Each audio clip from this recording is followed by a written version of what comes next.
ஒரு அழகான காட்டோட நடுவுல ஜோஜோ குருவி வாழ்ந்து வந்துச்சு. ஜோஜோ குருவியோட பக்கத்துல காலு காகம் வாழ்ந்து வந்துச்சு.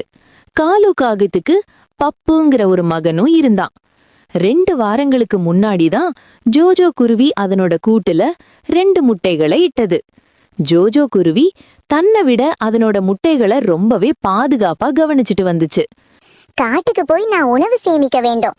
காலு காகத்திடம் என் முட்டைகளை பாதுகாக்க சொல்லிக்கிட்டு நான் உணவு தேட கிளம்புறேன் அப்படின்னு சொல்லிட்டு ஜோஜோ குருவி காலு காகத்துக்கிட்ட போய் கேட்டுச்சு. காலு அண்ணா, நீங்க என் முட்டைகளை பாதுகாப்பா கவனிச்சுக்கோங்க. நான் வெளியே போய் உணவு சேமிச்சுக்கிட்டு வரேன். ஜோஜோ குருவி, நான் உன் முட்டைகளை பார்த்துக்கிட்டா யார் எனக்கு சாப்பாடு தருவாங்க? நான் எப்படி உணவு தேட போறது? காலு அண்ணா, நான் உங்களுக்கும் பப்புவுக்கும் சேர்த்து உணவு எடுத்துக்கிட்டு வரேன். நீங்க என் முட்டைகளை மட்டும் பாதுகாத்துக்கோங்க. சரி ஜோஜோ, நீ போய் உணவு எடுத்துக்கிட்டு வா. நான் உன் முட்டைகளை பத்திரமா பாத்துக்கிறேன். ஆனா எனக்கும் பப்புவுக்கும் நிறைய உணவுகளை நீ கொண்டு வரணும். சரி காலு அண்ணா, நான் உங்களுக்கும் பப்புவுக்கும் தேவையான உணவுகளை கொண்டு வரேன். என் முட்டைகளை நீங்க கவனமா பாத்துக்கோங்க சொல்லிட்டு மீனுக்குருவி காட்டு ஃபுல்லா அலைஞ்சு தெரிஞ்சு உணவுகளை சேமிச்சு பப்புவுக்கும் காலுவுக்கும் கொண்டு வந்து கொடுத்துச்சு. அதுவும் சாப்பிட்டுச்சு. இப்படியே கொஞ்ச நாட்கள் கடந்து போச்சு. ஒரு நாள் ஜோஜோ குருவி உணவு சேகரிப்பதற்காக அது வீட்டிலிருந்து கிளம்பி போச்சு. கொஞ்ச நேரத்திலேயே முட்டைகள்ல ஏதோ அசைவு தெரிஞ்சது. இத காலு காகம் பாத்துக்கிட்டே இருந்துச்சு.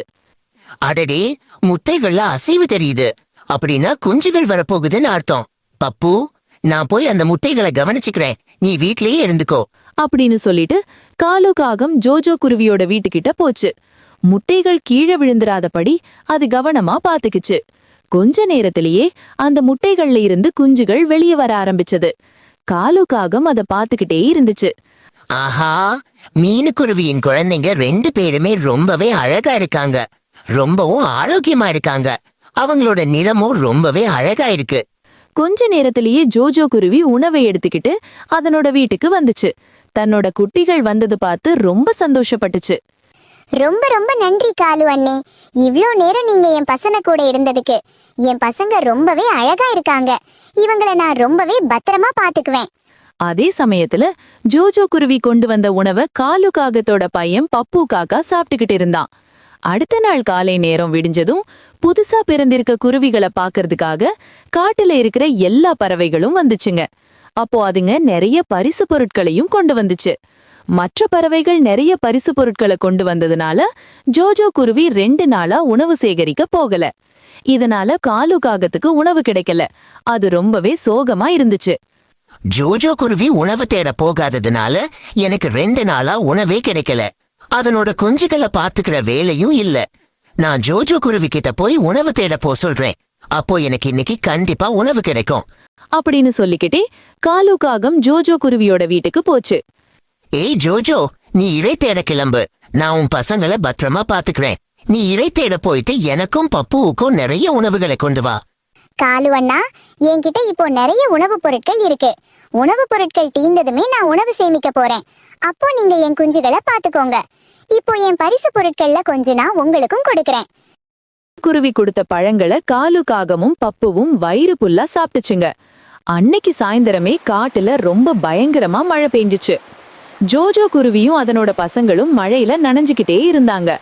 பக்கத்து வீடான காலு காகமும் பப்புவும் சேர்ந்து மழையில நனைஞ்சாங்க. அதே சமயத்துல காலு காகம் நினைச்சது, ஜோஜோ குருவி கண்டிப்பா தன் குழந்தைகளை மழையிலிருந்து பாதுகாக்கிறதுக்காக ஏதாச்சும் கொண்டு வரும். அதையே நாமளும் பயன்படுத்திக்கலாம் அப்படின்னு காலு காகம் நினைச்சது. ஐயோ, மழை ரொம்ப அதிகமா பெய்யுது. என்னோட குழந்தைகள் மழையில நனைஞ்சா அவங்களுக்கு அது பாதுகாப்பா இருக்காது. கண்டிப்பா நான் இப்போ ஏதாவது செஞ்சாகணும் அப்படின்னு சொல்லிக்கிட்டே ஜோஜோ குருவி பசங்களை பாதுகாப்பா வச்சிருக்கிறதுக்கு ஏதாவது இடம் கிடைக்குமான்னு பார்க்க போச்சு. அந்த சமயத்துல ஜோஜோ குருவி கண்ணுக்கு ஒரு குடை தென்பட்டுச்சு. என் பசங்களுக்கு இந்த குடை ரொம்பவே பாதுகாப்பா இருக்கும். நான் இப்பவே இதை கொண்டு போய் என் கூட்டுல வைக்க போறேன். ஜோஜோ குருவி அந்த குடையை எடுத்துக்கிட்டு வந்து அதனோட கூட்டுல வச்சுச்சு. இப்போ ஜோஜோ குருவிகளும் அதனோட குழந்தைகளும் மழையில நனையாம பாதுகாப்பா இருந்தாங்க.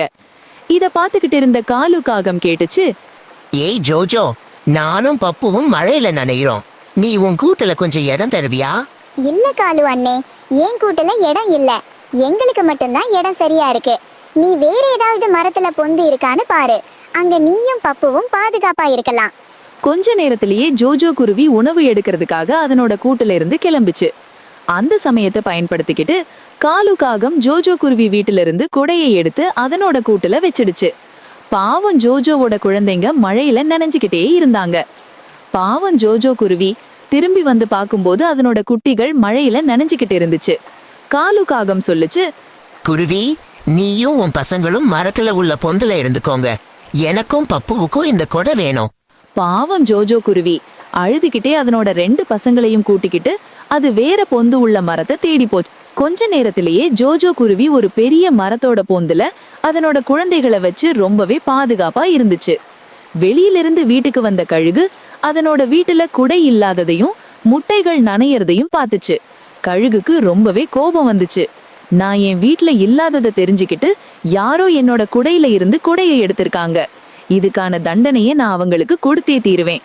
கழுகு ரொம்பவே கோபமா அங்கேயும் இங்கேயுமா அலைஞ்சு தெரிஞ்சு அதனோட கூடைய தேடுச்சு. அப்போ தூரத்துல அதனோட கூடை அதுக்கு கண்ணுல தெரிஞ்சிச்சு. கழுகு காகத்தோட கூட்டுக்கு கிட்ட ரொம்பவே கோபமா போச்சு. ஏ காகமே, உனக்கு எவ்வளவு தைரியம் இருந்திருந்தா ஏன் கூட்டுக்கு வந்து என்னோட கொடைய நீ எடுத்திருப்ப? காலு காகம் எதுவுமே சொல்ல முடியாம பயத்துல உறைஞ்சு போய் இருந்துச்சு. கழுகு கோபத்துல காகத்தோட வீட பீஸ் பீஸா கிழிச்சு எறிஞ்சிடுச்சு. காலு காகமும் பப்புவும் காக்காவும் மழையில நனைஞ்சுக்கிட்டே இருந்தாங்க. அப்புறமா கழுகு அதனோட கொடையை எடுத்துட்டு அதுக்கு வீட்டுக்கு கிளம்பிடுச்சு. பசங்களா, இந்த கதையிலிருந்து நாம என்ன கத்துக்கிட்டோம்? நான் எல்லா விஷயத்திலையும் அடுத்தவங்களை சார்ந்திருப்பது ரொம்பவே தவறு. சோம்பேறித்தனம் மனிதனின் வளர்ச்சிக்கு தடையாக இருக்கும் ஒரு மோசமான பழக்கமாகும். சோம்பேறித்தனம் உள்ளவர் எப்போதும் வேலைகளை தள்ளி போடுவார். இதனால் அவருக்கு வாழ்க்கையில் முன்னேற்றம் கிடைக்காது. நேரத்தை வீணாக்குவது, பொறுப்புகளை தவிர்ப்பது போன்றவை சோம்பேறித்தனத்தின் முக்கிய அறிகுறிகளாகும். மறுபுறம் உழைப்பு மனிதனை உயர்த்தும் மிக முக்கியமான குணமாகும். கடின உழைப்பினால் ஒருவர் தனது இலக்குகளை அடைய முடியும். உழைப்பாளிகள் எப்போதும் தன்னம்பிக்கையுடன் செயல்படுவார்கள். அவர்கள் நேரத்தை மதித்து செயல்படுவதால் வெற்றியை எளிதில் அடைவார்கள். சோம்பேறித்தனத்தை விட்டு விலகி உழைப்பை வாழ்க்கையின் ஒரு பகுதியாக மாற்றிக்கொண்டால் நம்மால் எந்த உயரத்தையும் அடைய முடியும். மாணவர்களும் இளம் தலைமுறையினரும் உழைப்பின் மதிப்பை உணர்ந்து செயல்பட வேண்டும். சிறு முயற்சியும் பெரிய வெற்றிக்கான முதல் படியாகும். எனவே சோம்பேறித்தனத்தை தவிர்த்து உழைப்பை ஏற்று செயல்படுவோம். அதனால் நமது வாழ்க்கை முன்னேற்றம் அடைந்து சிறப்பாகும்.